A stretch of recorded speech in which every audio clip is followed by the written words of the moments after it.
I said, give me the key to the sword, or death and fire will rain upon you and your family until the... Hey! Why would I give you the key to the sword? It's right here. Why would I give you a key to a sword? Yeah, it doesn't make any sense, does it? Welcome to NPCs of something. And today we are reviewing Grog's wonderful one-shot, the ultra meta, fantastic, hence the bit. That was, if you didn't, that's the meta thing that we were doing. Bunions and flagons. Bunions and flagons. Bunions. Well, it changed a few times. It was Funyuns, Bunions, a whole lot of things. Yeah. Yeah, so this is essentially us, and man, isn't it great seeing another one of the cast members behind the DM screen, getting to see how they would do it if they could. And a very kind of loose, not really sticking to the rules way, which is Not a even Grog. It's a Grog thing. It was very Grog. For those of you who haven't seen it and you just kind of want a quick recap... it probably was the best episode ever. The best one-shot ever. It was one of my absolute favourite one-shots. Essentially, Travis was playing... It's hard to explain because my brain is broken after this. You do it. So they were playing Funyuns and Flagons, which is D&D in the Vox Machina universe. Yes. As the characters they played in Dungeons and Dragons. Yeah, so it's Vox Machina playing Dungeons and Dragons called Funyuns and Flagons. Exactly. So Grog was the DM of what do they call it? The Bludgeon Master? Yes. I've got an image there, so he will pop it up. I'm editing this one. Yeah, no. So I apologise for any edits. And I also apologise for killing Dave after he says, I'm sure 400 times on this episode, don't worry, we'll just put a picture up. Hey, I do it. You do, and I do it. It's fun. Yeah. So essentially, we've got Travis playing Grog, playing the Dungeon Master, and we've got Bunyan Master, and we've got Laura Traversam playing Vox Machina, playing Funyuns and Flagons. So Vex, Scanlan, Scanlan. Oh my god! This I've got it in my notes. And Percy. Yeah, and Percy. Every 4 lines in my notes is just I am cracking up at Sam's accent because Scanlan is playing, or Sam's playing Scanlan, and Scanlan is playing Scanlan, but Scanlan does not have Scanlan's accent. Scanlan has a different second accent, which is like can you do the accent? Can I, boy? What? What's going on in here? It's really my one's more kind of a little bit racist towards English. It's, do you want a cup of tea, mate? I can't do it. I've got the words what appear like 400 times in my notes because he keeps saying it, and even though it's like a 4-hour thing, I thought, oh yeah, that'll not be funny towards the end of it. I was still cracking up every time he said what, and so was everyone in the chat. It was fantastic, and it was really. I liked it. There was one moment where Vax they were going down the hallway, which we'll get to a bit, and everyone rolls to kind of like of their dexterity. Yeah. And Vax rolls like 30-something, but he still falls over. Yeah, Grog is just throughout the whole thing, just screwing over Liam. And which Vax, is a good way of doing it. Which is hilarious. This is real comic relief kind of a one-shot. Yeah, so... great example of how you don't have to take it real seriously to have a lot of fun and make a really good episode. Exactly. So, we'll go for the episode. So, it starts off in the tavern. Of course. So, I call it Grog Machina. Grog Machina. Nice. They enter a tavern. Keyleth is dead. that is sure, really... Because she wasn't there. Matt and Marissa are off on their honeymoon. And Ashley's not there. Not on the honeymoon. She's off doing... TV, the things blind that spot. she does. Yeah. But yeah, they enter a tavern and they're kind of celebrating, mourning what just happened. And basically they get drunk, and Pike gets very drunk, and Travis does a brilliant Pike. Yes. I love that. He does. It's fun because I think I said this to you a couple of days ago in the kitchen. With Matt being the Dungeon Master, you really get to see his range as being a voice actor. But most of the time, the rest of the cast are only playing one character, so you only get one of their voices. But they are all voice actors, so it was real great to see them behind the DM screen. And Grog doing an impression of Pike was hard to do. It was on point though. It was. It was definitely on point. Was. But then they basically get drunk. Pike about to vomit, and there's a bit of a kind of funny moment there. Yeah. Eventually, Pike kind of goes off to bed, and there's a green hooded guy who speaks. Yes, I've got written down a green person shows up. Yeah, I think it was hooded. I don't think it was green. I think it was just a green hooded guy. Yeah. But so that person shows up, and is this before or after we get the pictures that Grog had drawn? I think we get the pictures right. As the characters came up, he kind of so Travis had drawn pictures as Grog, so backward art. It wasn't Travis who drew them. Oh, what? It was Arcade. What? I don't know. He reveals the name, so... So essentially Pike tries to vomits and passes out, professes her love for Scanlan. Okay, sure. And for all of Vox Machina. And basically there's a bit of like a kind of a conflict in the bar of them kind of arguing. But then they go up to the bartender, and this is awesome improv of people that can't come up with names on the fly. Yeah. Do you remember his name? Well, I've got written down, ask him his name. And Liam goes, why? And Sam goes, because I want to say Grog, make one up. So what was it? Do you remember? No, I don't know. Bob. Bobaline. Bobaline. It was Bobaline and his son, Timothy. That's why as a DM I have a list of names behind my DM screen. But Bobathan and... Bobaline. Bobaline and Timothy. So he was the bartender, and they basically kind of went behind into the pantry to kind of get more... alcohol and just kind of just they find some kegs and they try and pick messing around and kind of just causing chaos. And then Scanlan gets 300 experience points. At which point he shouts out, "I've got 300 points! I'm winning!" And the rest of it's like it's not a game. It's xylophone. Xylophone players. Yeah. What's XP? Xylophone players, and that continues throughout the episode. Yeah. So Vix and Percy, they kind of go in the pantry and try and steal something, and it doesn't really. They try pick locking and lock picking. And Scanlan and Vex go out back. Yes. It's only those guys. Grog is there too as an NPC. Yeah. But he's kind of. I don't think they go too much into what he does at that point. But no. Yeah. But basically. They all pass out. Yeah, basically they all get poisoned and pass out. Yep. And that's when the real adventure of Grog Machina begins. Yes. So at this point they are already in the game. So it's now Vox Machina playing Dungeons and Dragons. And they make comments about, how do you play this game? Or Yeah. what's a D20 and stuff like that. That's still in character, which is hilarious. It's very, very meta, and Scanlan's voice is just a crack up the whole time. It's bloody brilliant, what? So then they wake up in a hallway. I called it. I fucking called it immediately. What? The shape of the dungeon which they find. It was pretty obvious. I think it was everyone clicking, and then it was kind of revealed. So basically we've got the old classic thing that Matt Mercer used to do in the original episodes, and I'm sure as a dungeon master at home, you guys he have done still it as well. does it occasionally. Yeah. He doesn't do it as much anymore. Because they've got Dwarven Forge, it's a lot harder. Yeah. But he's got, what we're talking about is he's got like partial map shown and partial map covered. As they kind of walk down the halls, more of the map is unrailed. The shaft.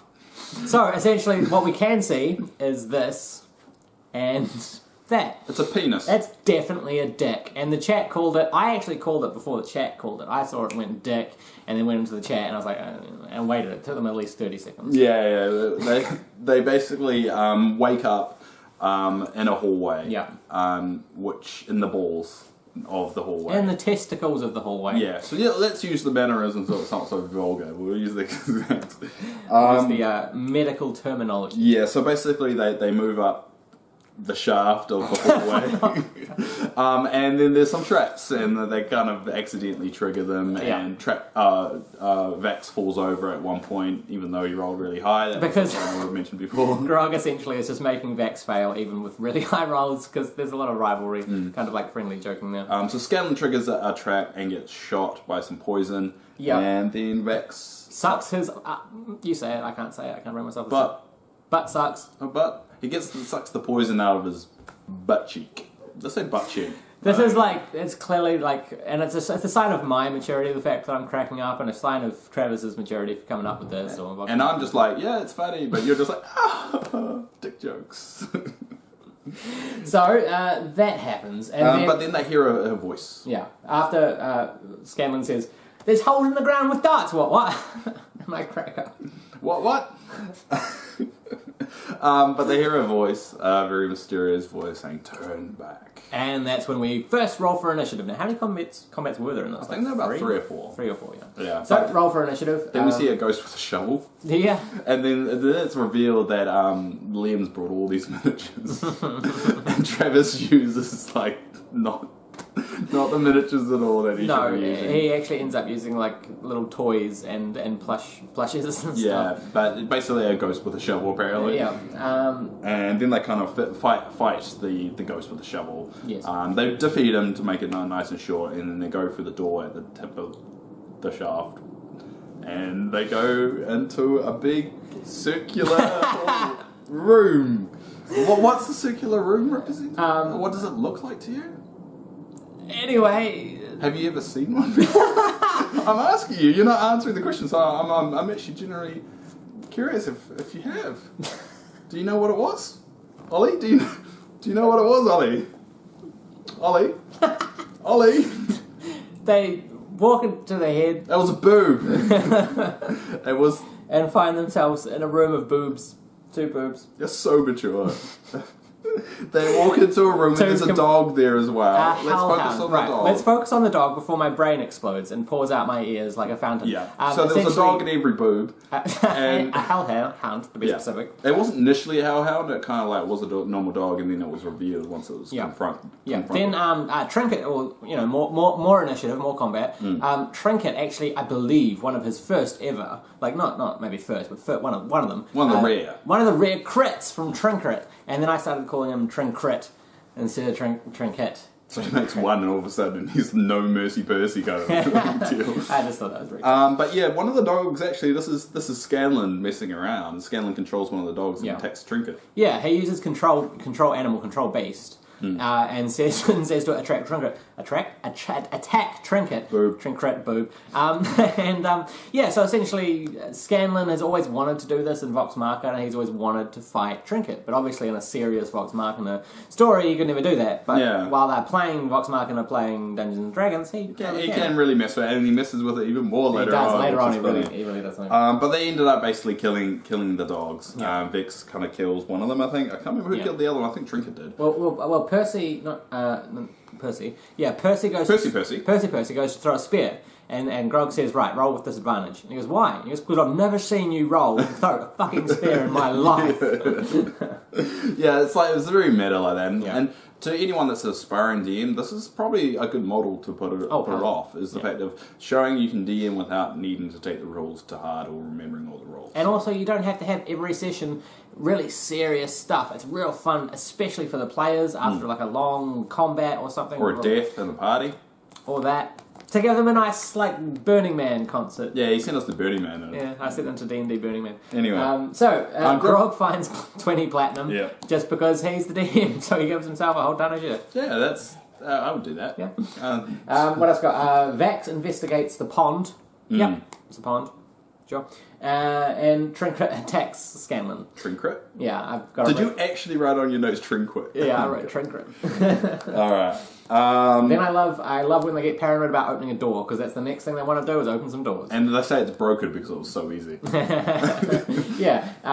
was like he goes, I want to go up and open the door, and he goes, right, the door opens, and the party goes, are you sure you're doing it right? Because we're not supposed to just get through doors. And someone else goes, I knew it was too good for it to be true, as Scanlan starts getting pulled towards the door. So they all kind of get sucked towards the door, and kind of basically they all get sucked into the door, and then they appear outside of structure with several doors around it. Yeah, so it's like a pentagon. Pentagon? Pentagon. Not a pentagram. Pentagram? There's already enough Satanism associated with D&D from the mid-80s, so let's not go any further. Nah, let's do it eventually. Alright, so then I thought it was going to be a butt. Yeah, I was kind of not hoping for that, but... You're hoping for a butt? I was not hoping for it. Maybe I was. I don't fucking know. But yeah, they're outside of tower with doors, and this is the puzzle part of the adventure. Yep. Of them trying to figure out how to get through it. It's a gem puzzle. Yeah, and one note to have here, during this whole debacle, when Scanlan actually gets through one of the doors, he takes out the meat and puts some poison on it, which comes out later. Some of the most, I think it's the most potent poison that they've ever had, he puts it on a raw state. Apparently, no, he's had it for ages. He's had it before they converted over to the game, really. And he's never really used it, but he knew he had it, so he does something, he poisons the meat. Well, he doesn't technically use it, because it's in the game. Because it's not a real thing. I have a note here, which... I was really impressed at the fact that Travis kept in character for 4 hours as Grog. He dropped it. There was one point, and I would have noted it on here when he did, but he did kind of drop it, but I think it wasn't intentional. Well, he was talking along and then he dropped it for a second, but it's still written. I've now got written, I literally laugh every time Sam speaks because he's still doing the what voice. Yeah. They essentially have a gem puzzle with the gems have different symbols on them. And they had to figure out how to open these trapdoors. So before they actually worked that out, it turns out the Grog that they had been traveling with, was a doppelganger. So they had to deal with that, which they did It's just a lot of debacle in here. I mean, to be honest, the majority of this episode was kind of like Thor's. Like, you have to kind of watch it to understand the jokes and everything. The plot doesn't... It matters, but it's not like the highlight of what the film is about. Yeah. And that's basically like this episode. So I apologise for not doing it enough justice when it comes to that. Yeah, so essentially Grog attacks Vax and does 19 bludgeoning damage. And then I've got, my next note is, I'd forgotten about the accent. I think I went away, made a coffee, and came back, and then saw Sam do the accent, and once again splashed obsessed coffee. with that accent. It's amazing. Basically, they figure out the puzzle. Yeah. So, what were the symbols? Do we know what the symbols were? They basically, I think they all had to have put their hands on it at the same time. Yeah, no, but they had to put their hands on the gem with the symbol that corresponded to their character. Like there was one with a bag of money, which Percy thought was him because he comes from a noble background. But essentially, they all figure out where they're supposed to be and simultaneously press the gems, and voila, the things light up. And then they go in and there's like these trapdoors or kind of hatches. Yeah, at the top of the room. So they essentially, find themselves in these rooms with some trapdoors. Well, I think they'll be on the bottom. I think they're on the bottom or the top. No, they're at the bottom and they're going up. The bottom on the floor? Were they on the floor? No, the trapdoors were in the roof. On the roof? Yeah. Okay. Yeah. So, essentially, this is when my brain starts going, oh dear, because Grog gives them all a bunch of healing potions. And if you're a gamer, you know that that's always a bad sign when you walk into a room and it's full of armor and healing potions, and then the music starts going, that's when things happen. And they do this trope in like everything, like in first-person shooters, all of a sudden there's a lot of ammo. Yeah. Why is there a lot of ammo? It's like in Doom or Duke Nukem, you know, back in the early 90s, you'd walk into a room and it would just like, pick up, and then you're just like paranoid. You're fully gunned, you're like, okay, this is it. It's about to happen. But that's basically what happens with the healing potions. So they kind of go through the hatches, and they end up in kind of another pentagon, because it's just like a bigger... So it's like a pentagon kind of tower, and they're kind of moving up each level. Vax goes, I'm going to investigate the room, and Grog says roll for it. And he rolls that's why I thought it was down. No, because it's bigger. They're climbing up, though. You sure? Yeah. Okay. 100%. So essentially each one of the players goes into each one of these rooms to investigate. Now, each room had, I think it was like a rug, a desk, a chest, and some other stuff. Now, in Scanlan's room, he goes to open the chest because he's seen two other people before him do that as well. Unfortunately, his chest in his room is a mimic, and combat ensues once more. However, the mimic, as you know, if you're a D&D player, has that great kind of grappling, whatever it touches, it latches onto thing. And the mimic, in its kind of like globulous form, puts a hand over Scanlan's mouth, so Sam can't scream and no one else knows he's fighting a mimic. Now, at this point, they're not running high-level characters here. They don't have a lot of hit points. A mimic can do some serious damage. I thought they were running the what level were they? I thought they were the normal level, like the level that they were. I don't think so. Because they had all the abilities that they would normally have. Did they? Yeah, they're using 4th level and 5th level spells and stuff like that. Maybe. I can't remember. I don't think they ever stated it, but I assumed that they. Yeah, no, it just seemed like Vax didn't have dagger. He wasn't doing like tons around. Well, it's because Grog said he only could have 2 attacks. Right. So that's where you have to balance it with. Yeah, Grog said you only could have 2 attacks. That's why there wasn't dagger. Okay. Then it's Grog rules. And then Vax investigates and Grog says your arm falls off. Just because he's the DM and he wants to mess with Liam. Liam's like, what? He's like, no, I'm just kidding. Yeah. Then he rolls with... Scanlan rolls with disadvantage and rolls 2 nat 20s. Nice. You don't do that very often. That's cool. Then he shits on the door as he climbs through it. As he does. Scanlan. He turned into a cockroach, or was it a cockroach or a dung beetle? Yeah, dung beetle. Yeah, and he tries to get through it and he fails miserably. through the But essentially they all figure out how to open the hatches. They all open the hatches and they climb up into another pentagon room. Now this is where there's a giant tower in the centre of the room that looks remarkably like a pepper grinder that Travis and Laura got as a wedding gift. Because that's exactly what it is. And there was pin marker. And Laura got a bit pissed and Grog was like, hey man, it was free, it doesn't matter.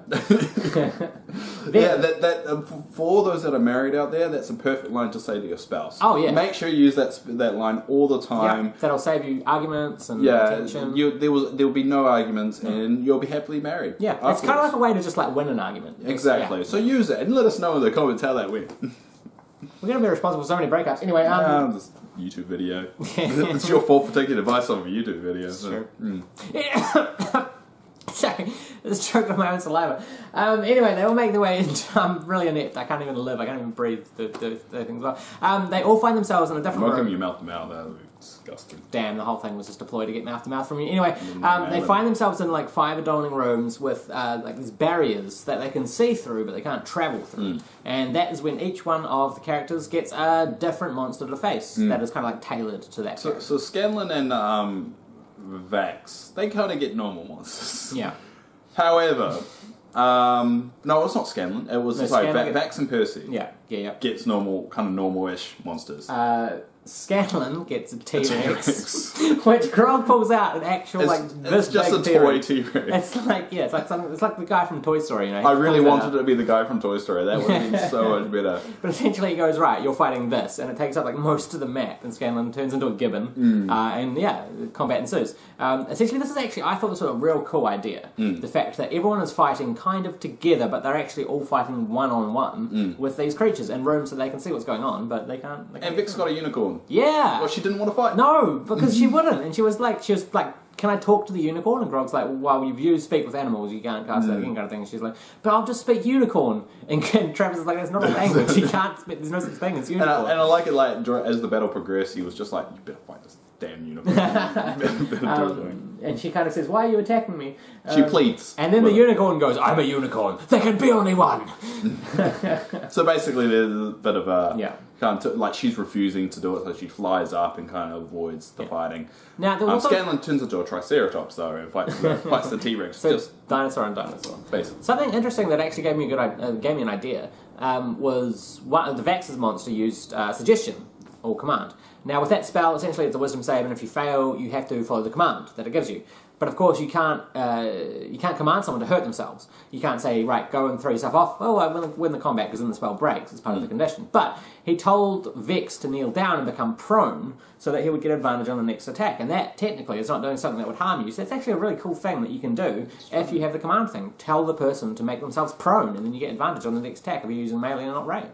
It's like play dead. Right? Yeah, and boom, you know. So that gave me some ideas. Also, one note that we haven't gone through is Scanlan, like when he was a Dungbear, he turned into a gibbon instead. Yeah. So it was gibbon versus T-Rex to begin it, and then he turns into a Triceratops. Yes. Okay, that is when... the unicorn has legendary resistance as well. That's worth noting. With combat, we normally kind of gloss over it too much. Because it's not that much fun to hear us talking about the combat. Yeah, we want to know what happens. It's a visual thing more than anything else. Yeah. So and there was a bit of combat. But Vix kind of flies up and tries to kind of jump. I think she was planning on jumping on him or something. But she falls and gets impaled on the unicorn. So she falls from a grade. I found that funny because she was impaled on that unicorn for quite a while. She's still pleading with the unicorn to be friends. Yeah, eventually the unicorn says, other unicorns will be told of your mercy here, Laura, and Vax as Vax, and the great service that you did to our people. The combat ends basically. Yeah.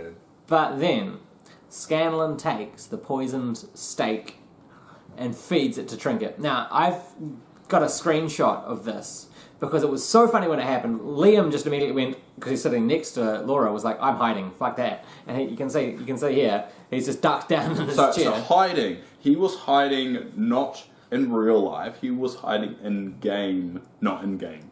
Both. So no, he was. That's what he said. He didn't actually hide in the game that they were playing. He was hiding in Vox Machina.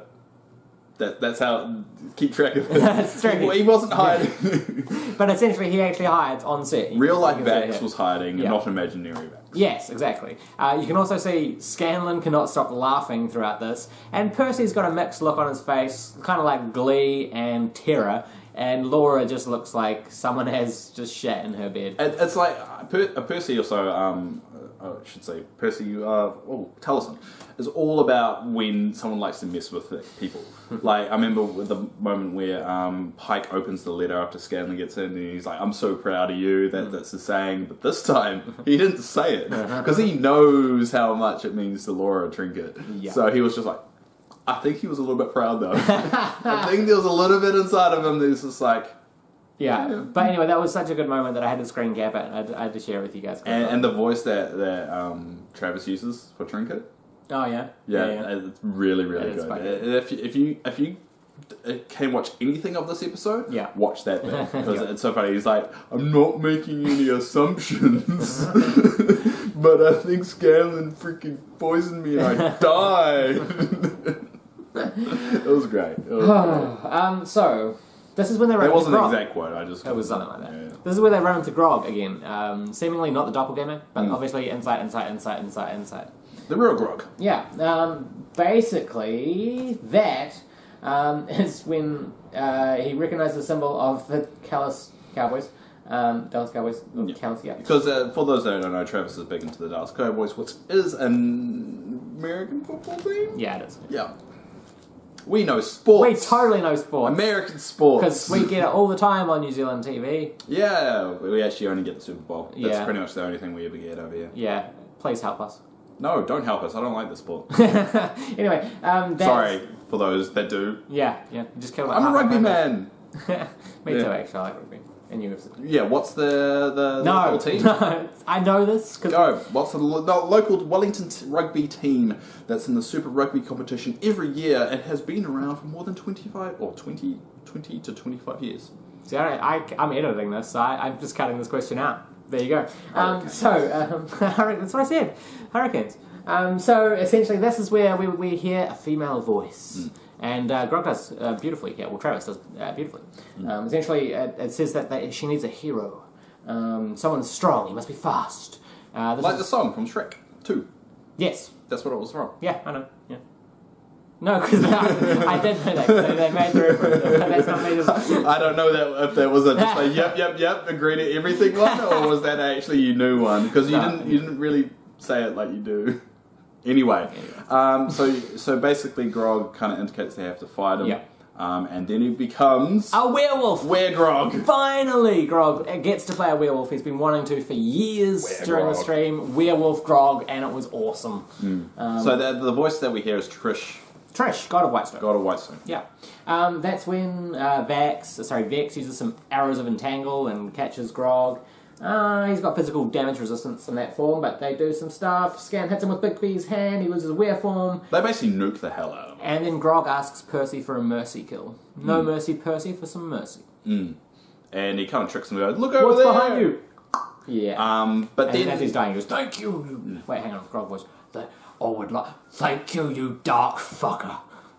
There you go. Yeah, that was we're working on that. 7 out of 10.